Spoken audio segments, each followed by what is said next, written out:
అంటే ప్రభుత్వం ఫస్ట్ నుంచి వదలలేదు. పోలీసులు వెళ్ళారు, అక్కడ ఉన్న గవర్నమెంట్ అధికారులు వీళ్ళందరూ కూడా చేస్తున్నారు, ఎంక్వైరీ చేస్తున్నారు. దాదాపు ఎన్నో కిలోమీటర్ల వరకు కూడా గాలించారు ఆ పిల్ల గురించి. గాలించారు, చెట్లు పొదలు గెదలు అక్కడ చాలా చాలా తిరిగారు గవర్నమెంట్ అధికారులు అక్కడ.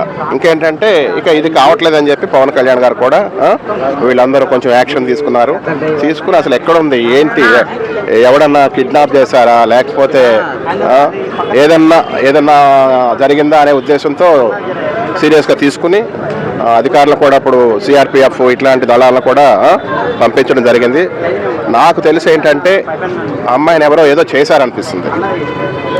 ఇప్పుడు బావుల్లో పడినా ఏం చేసినా ఇంతమంది ఎంక్వైరీ చేస్తున్నారు కాబట్టి ఆమె దొరుకుద్ది. ఎవడో కిడ్నాప్ చేశాడో ఎవడో తీసుకెళ్ళిపోయారో సంథింగ్ ఏదో చేశారనే నాకు అనిపిస్తుంది. దయచేసి సరే ఆ అమ్మాయిని ఏమన్నా చేసో ఎక్కడికైనా ఎత్తుకుపోతే ఎవడైనా ఇట్లాంటి నిత్యానికి ఒడిగడితే అరే పసిపిల్లల జోలి ఆడపిల్లల జోలికి చిన్న జోలికి ఎందుకు వస్తున్నారా మీరు? ఇమీడియట్లీ ఆ పిల్లని ఏదో ఒక విధంగా వాళ్ళ తల్లిదండ్రులు చేయాలని చేయండి. అర్థమైందా? మీరు ఆ ఊరోళ్ళు అక్కడోళ్ళు ఆ పిల్లకి తెలిసి ఆ పిల్ల పట్టుకుంటుంది అనుకుంటే మీరు ఏమిండి మీ ప్రాణాన్ని మీరు కాపాడుకోండి. అర్థమైందా?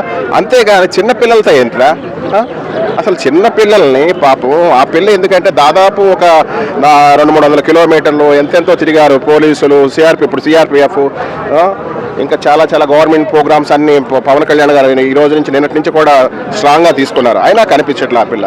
కుక్క కూడా చచ్చిపోయింది. మరి కుక్కకి ఏం పెట్టారో ఏం చేశారో ఇది పద్ధతి కాదు. ఎందుకంటే పసిపిల్లల ప్రాణాలతో పసిపిల్లల మానాలతో ఆడుకుంటున్నారు.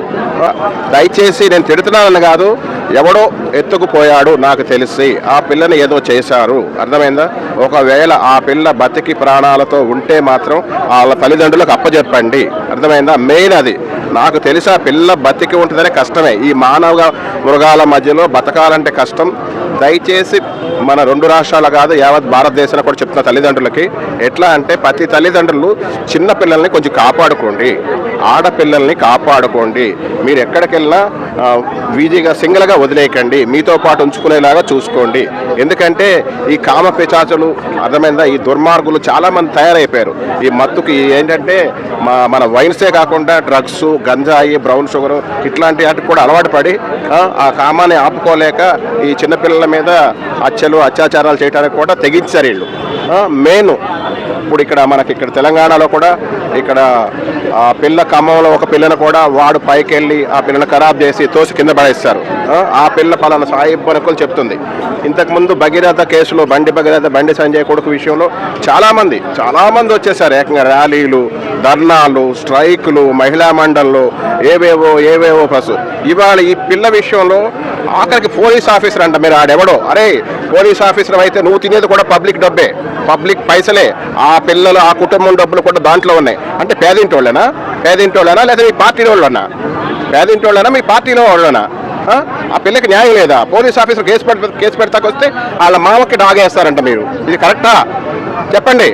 మీరు రాష్ట్రంలో ఉన్నారా? రాష్ట్ర అధికారా?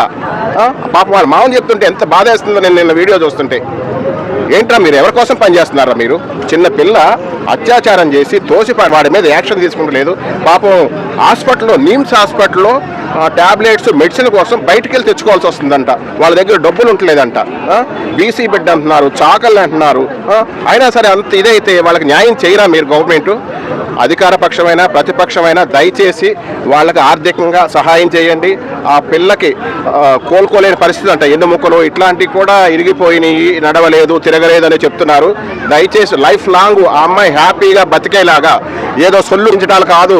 అర్థమైందా? ఆ పిల్లకి అధికార పక్షం ఉన్నా ప్రతిపక్షం ఉన్నా విపక్షం ఉన్నా పెద్ద నాయకులు ఎవరైనా సరే ఆ పిల్ల పాపం కుటుంబీకులు నిమ్స్లో ఉన్నారు. దయచేసి అందరికీ దండం పెట్టి చెప్తున్నా నేను. ఎందుకంటే నాకు దేశభక్తి ఉంది, దైవభక్తి ఉంది, మానవత్వం ఉంది. ఈ కులాలు మతాలు ప్రాంతాలు మనకు అనవసరం.